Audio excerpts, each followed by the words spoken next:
Hello, this is Taha. This is Anaina, This is Movie Masala. and we're here to yap at you about films we watched recently. And today we're doing Wuthering Heights, directed by Emerald Fennell. A wife? What wife? Aye.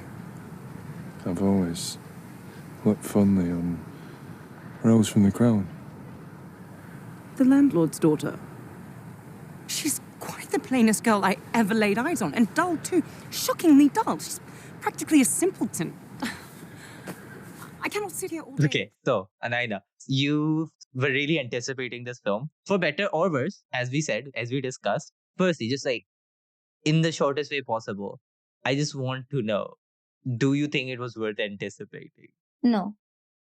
Okay. I had high hopes. I didn't have high hopes. That's wrong. I had expectations and I was excited because Wuthering Heights, as I have discussed, is my favorite classic. Not one of my favorite classics, not one among the many of the classics that I like. The only classic I like, and therefore my favorite. Noted. Right? And so having an adaptation, like a modern day adaptation with it, with something as interesting as songs by Charlie XCX and directed by Emerald Fennell, who previously did Saltburn. And then the interesting casting choice of like Margot Robbie and Jacob Elordi. I was like, okay, all of these choices they're different, which makes me kind of expect something different and expect something unique Yeah. or interesting. Yeah, it's like thinking about like things like the Barbie movie and stuff like that, where it's like you can drastically do something very different with this. Yeah, but boy oh boy, was every single decision made in this film just wrong. Okay, before we really like dig in, as someone who's not read the book, right? I would love for you to give me like the shortest rundown, like a minute rundown of the book, not the film. We'll do the film in a second. I just want to know what the book really is. Okay, so the book is about Catherine Earnshaw and Heathcliff. Heathcliff is kind of adopted into the Earnshaw's family, and they kind of grow up together and kind of, I wouldn't say fall in love, but become like obsessed with each other. They are in love, but it's a very abusive, very kind of controversial, very like deep, but in a very like upsetting, disturbing kind of way relationship. And then Catherine does not marry Heathcliff. Obviously, she marries Edgar Linton, who is their neighbor of the Lintons, and Heathcliff ends up, marrying Isabella Linton, who is Edgar's sister. And then Catherine has a daughter, Kathy, and Edgar dies, and then Catherine dies, and then Heathcliff also has a son, and then essentially so the look on your face tells me you don't know any about this because this is the second part of the book, which no one ever adapts, by the way. Yeah. When you were like, okay, so now we're going to spoil the film a bit because again, this is based on a book that came out, when did Wuthering Heights come out? 19th century. Yeah, so 200 years ago now. Yeah. So expect some spoilers specifically regarding the plot. But I am surprised. You said that and I was like, wait, was there an end credit scene I didn't stay for? Which covered all of the extra stuff that you said? I've just started the other half of the book. This isn't even how the rest of the second half of the book goes, right? But they just did half a book. Yes, but it is a trend among Wuthering Heights adaptations to only do the first half of the book because that's the romance part, and that is how all of them are sold, and it pisses me off. Basically, the book goes much beyond into exploring this deeply psychological relationship that Heathcliff had with Kathy, where he tries to live out his life and his relationship with Kathy through Kathy's daughter and his son. Oh, that's so fucked up. Yeah. So this book is actually really, really, really fucked up. Like, even in the first half, when, Catherine Earnshaw and Heathcliff are still like alive and, with each other, that is also really, really messed up. It is not like a, oh my God, go to the cinema with your gals, it's rom-com night or it's romance time kind of film, which is how this film was marketed, by the way. Yeah, I was the only guy there. Again, this screening where there was like very few other people. It was like a 10-15 people screening. I was the only guy. Yes, but also I feel like this is going to raise a generation of people who think Wuthering Heights book is like this movie, and that is what devastates me. Because there are so many other Wuthering Heights adaptations, film adaptations, that are just better. Not because they're like more faithful to the book, but because they're just better films. And also, like, as far as I know, I've been told, again, not read the book, the casting of Jacob Elordi specifically as Heathcliff also like undermines a very prominent theme in the book. Yes, and that is that Heathcliff is a man of color. In the 19th century, Emily Bronte was describing a man of color in the book. Right. The Hannah book has receipts. Let's literally go. talks about Heathcliff as dark-skinned, and then it uses the word gypsy, which is not the word we use anymore, or quote-unquote Lascar, which the latter is from Asia, Southeast Asia, South Asia. The former would essentially indicate the Romani community. So from, say, for example, southern Spain, who Yeah, were that also is just people so of color. interesting. 19th century novel. Yeah, And you decide, I think it no. just makes the story less interesting without it. When I was watching this, right? Like one thing I was thinking towards the end was like, I'm kind of bored because I know where this is going to go. And their romance just doesn't feel something I really care about that much. No. It's because I think both of these people suck. I don't like either of them. And I think that aspect of Heathcliff being a person of color gives you more dimension to the story. Yes. Yeah, that's so sad. In the book as well, you are not meant to like Catherine or Heathcliff. They are horrible people, but they are horrible because of the circumstances that have made them so, not just because, as this film kind of implies, right? And on the casting of Jacob Elordi, almost all of the other Wuthering Heights adaptations have also cast a white man. I'm not saying all, I'm saying almost all. And so it's fine, right? It would have been fine if they'd cast Jacob Elordi as Heathcliff. Sure, whatever. But first of all, his quote-unquote working class northern accent, not so good. Really made me want to laugh out loud every time I heard it. And second of all, they do cast people of color in this film. Shazad Latif plays Edgar Linton, and Hong Zhao plays Nellie. Yeah. And they are both kind of they're not the antagonists of the film, but they are the characters that you don't root for, which kind of makes me go, oh, okay, so you can cast people of color just in side character roles that, you're not really meant to root for because they are against the two main characters who you are framing as the hero and heroine of the story. Exactly. It felt kind of like a person who's alone and kind of left in this role of like whisperer to people is a person of color, and so is the person who's just basically getting cuckolded the whole time. And if you don't want me to read into that, that's fine. Like, not everything has to have the same level of intentionality to it. But it's like you did this after you specifically didn't cast something else, which was canonically, like, Exactly. there. Which then kind of makes you go, even if it wasn't consciously intentional, there is some kind of unconscious decision making going on right now. Especially because Emerald Fennell has defended herself in casting Jacob Elordi by saying Jacob Elordi was a spitting image of the first illustration of Heathcliff that I read when I read the book the first time. Girl, come on. This is like saying, no, Jesus has to be white because the first time I saw any depiction of Jesus, it was white. Exactly. Yeah, that's not how this works. It makes no sense. And more on Emerald Fennell defending her decisions in this film. She has said that she did not make it kind of faithful to the book because she wanted to adapt it in a way that would reflect a teenage girl's experience of first reading the book.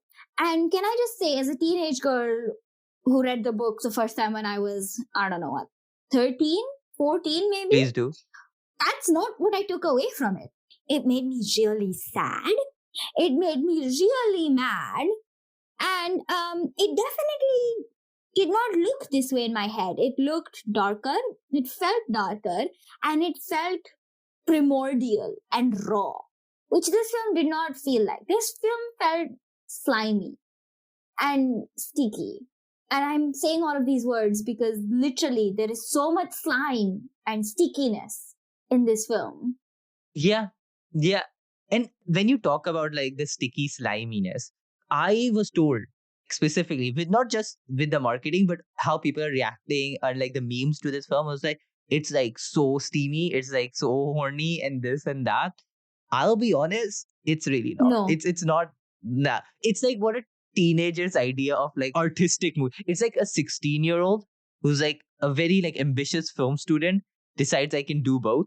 Because like when the scene comes in, not just about the slugs and like the eggs and all of the sliminess, it's also when she opens the book that Isabella gives her, right, to Catherine, and like it's the rose and it's the mushroom. I'm like, this is just funny in the way that it shouldn't be funny. It feels like a Yeah. joke that got in without anyone realizing.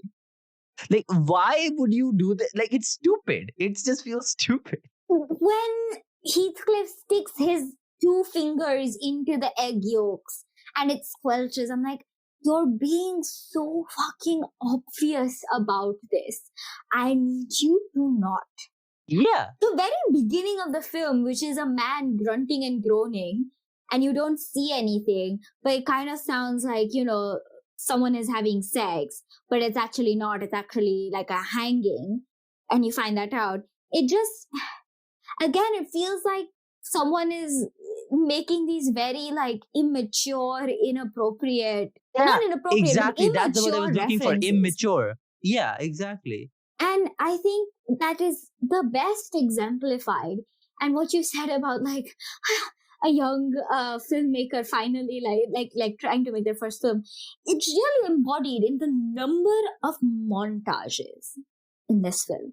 Oh, yes. Oh, yes. When you say that, like my thing with that, because again, music by Charlie XC, when those happened, it became distracting it took me out. The immersion broke because I was like, I feel I'm watching like a highly produced music video now. And that's what everyone was Music saying. video that is inspired by Wuthering Heights. And that's what everyone was saying when the trailer for the film came out and some of the first like music clips came out, that this feels like a music videoification of Wuthering Heights. And once again, that would have been fine if they just stuck to it. Because you're absolutely right. Like the sudden random montages just took me out of it. I was like, where are we now? If they just stuck me in montages the whole time, I think I would have enjoyed it, like a prolonged music video. And then you randomly hear like the score, which is done by Anthony Willis, is kind of like what you hear for period films. More classical, basically. Yeah. And then you just cut to Charlie XCX, and I'm like, what? Where did I go? What happened? You know what this makes me think of though? I think Emerald Fennell would kill it making edits. I think like Emerald Fennell would like be 100%. amazing at that. You know that person who got hired at HBO because they made heated rivalry edits and now they kind of do like the social media? Yeah. Yes, that genuinely happened. I'm not making this up. I feel like Netflix should hire Emerald Fennell. And, Emerald that's Fennell her would job. do great at that. I think Emerald Fennell would like incredible at making edits. I think she could do really good at it. Yeah. And she should stop butchering classics, please. And completely missing the point of like class analysis, race analysis. Fine, race analysis, she didn't even include that. Class analysis, there were class differences, as there are in the book as well. Did we do anything about it? Nope. Completely jumped over the issue as she does in Saltburn. Or it just felt like it was like acting like it tackled it, or was acting like it was tackling it without ever really doing much with it, mentioning Saltburn, like while watching the film, as like a myriad of times when I was just started thinking about something else, I kind of feel like I bad for her in a way where I'm like, she keeps trying to do these things which are very connected to something else. So like obviously Wuthering Heights is just an adaptation. Saltburn, a lot of people compare to the talented Mr. Ripley. I've not watched it. I really want to watch that.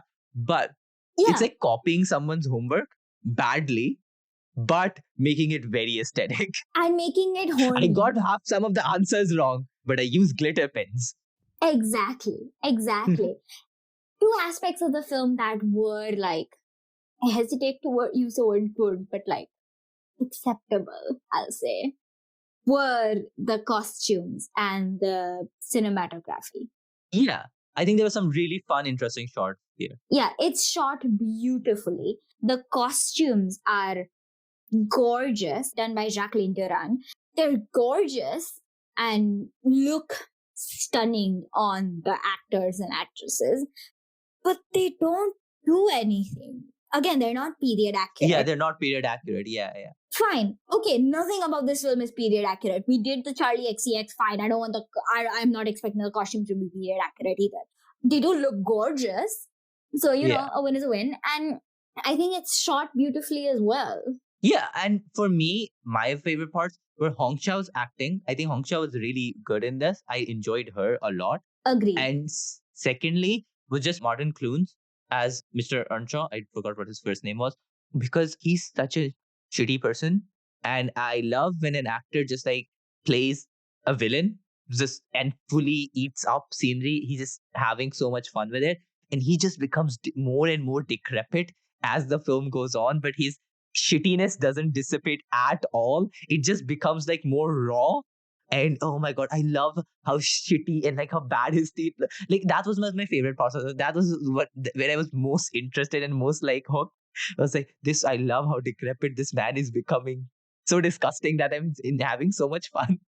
100%. I agree with that. The performance by Hong Chao was really, really good. And that Martin Clunes was also so like disgustingly good. But the fact that the two side characters are what stay with us and not big name Margot Robbie and Jacob Elordi is kind of, they were giving nothing. And the thing is, I know both of them can act better than this. I've seen it. Exactly. So it just becomes much more of a, because I feel like even you know that the screenplay feels so meh-ish that I don't think you are doing much with it, very honestly. 100%. I think like Alison Oliver, who plays Isabella Linton, is also really, really good. Like she gets the naivety of Isabella really well. Then, I don't want to spoil because this is a spoiler in comparison to the book. She kind of takes this darker turn when she Puppy play. Yeah, when she gets with Heathcliff. I think she plays that really, really well. And Owen Cooper, who plays a young Heathcliff. Oh yes, who's the same person from Adolescence. Exactly, yeah. Emmy winning, Golden Globe winning Owen Cooper is so much better at doing Owen Cooper's great. Heathcliff. Owen Cooper's so good. I agree. Like a phenomenal actor for his age. For just in general as well, but especially for his age. Yeah. I just, once again, Margot Robbie, like I was always really skeptical about the casting choice of Margot Robbie. And again, Jacob Elordi, not just because of his race, because that would be an odd thing to say, not just because he's white, but specifically, he's too glossed over and polished, I feel. There has to be, Heathcliff has to have this madness about him. And I just did not see a madness in Jacob Elordi. I saw it in Owen Cooper, did not see it in Jacob Elordi. Do you think, like there's this one idea that was in my head. Do you think like if there could have been like a role reversal of this film where Shazad Latif plays Heathcliff and Jacob Elordi is the one who plays Edgar? That would have been more interesting. I don't know how it would have gone, but it would have been more interesting for sure. Because like I can see Jacob Elordi as that person, right? And I think he can do it. It's just, I agree. Like when Jacob Elordi as well, I'm like, stop hiring this man just so he can be like a sad lover boy who's just big.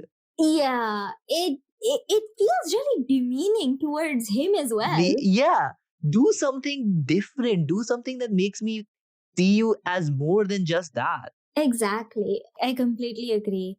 I'm like going through all the like aspects. I think we've been through every single aspect of this film. Yeah. One aspect I definitely want to talk about, the setting and the production design. In the one scene where Heathcliff is leaving Wuthering Heights and he's like in the archway of the entrance/exit and he's on a horse and he turns behind with like his hair whipping in the air and there's like a vibrant red background sunset in the back. why was he giving Gone with the Wind? Again, there is no coherence between any elements, it seemed, of this film. And it's supposed to be set in West Yorkshire. West Yorkshire does not have Grand Canyon style cliffs and big rocks. It has moors that are primarily heather. I did not see enough heather in this film. Give The us most the vivid heather. memory I have from reading the book is like imagining Heathcliff crawl out of the heather up towards Wuthering Heights when he comes back. That's like the most vivid memory, vivid imagination I have. And I was like, where did my heather go? Where did the moors go? Why are we in the Grand Canyon? Why is this Gone with the Wind cowboy-esque setting? And why is there, I don't know, electronic house music in the background? Really good questions. I wonder what Emma Fennell thinks about that. Yeah, I think if there was a consistent tone or consistent vision, this would have been a much better film than it was. It just felt really disjointed. I think you could have massively swung from the source material, but then actually done something with it. You know? Like, made it something that feels like vastly different, but it's so new, it's fresh. Even if it is just sexy Wuthering Heights, then actually make it feel properly sexy Wuthering Heights. Like, it just does nothing well, is my issue with it. It just does nothing well. Exactly. And I think my favorite review on Letterboxd, just to sum up how I feel, is Emily Bronte died in like 1800s, 19th century, and this is still the worst thing to have ever happened to her. Oh, I think what you're referring to specifically is Emily Bronte died of tuberculosis 177 years ago, yet this adaptation is still the worst thing that has ever happened to her. Yes, that is what I'm referring to. And you know what? They're absolutely correct. I will be going on Letterboxd as soon as we finish recording this, and you will hear stronger language than there has been on this podcast. But that is a summary of my thoughts. Fair enough. So yeah, those were our thoughts. Thank you for tuning in. This podcast is produced solely by us with musical assets from Pixabay. If you enjoyed this, please do share it. See you again next time. Bye.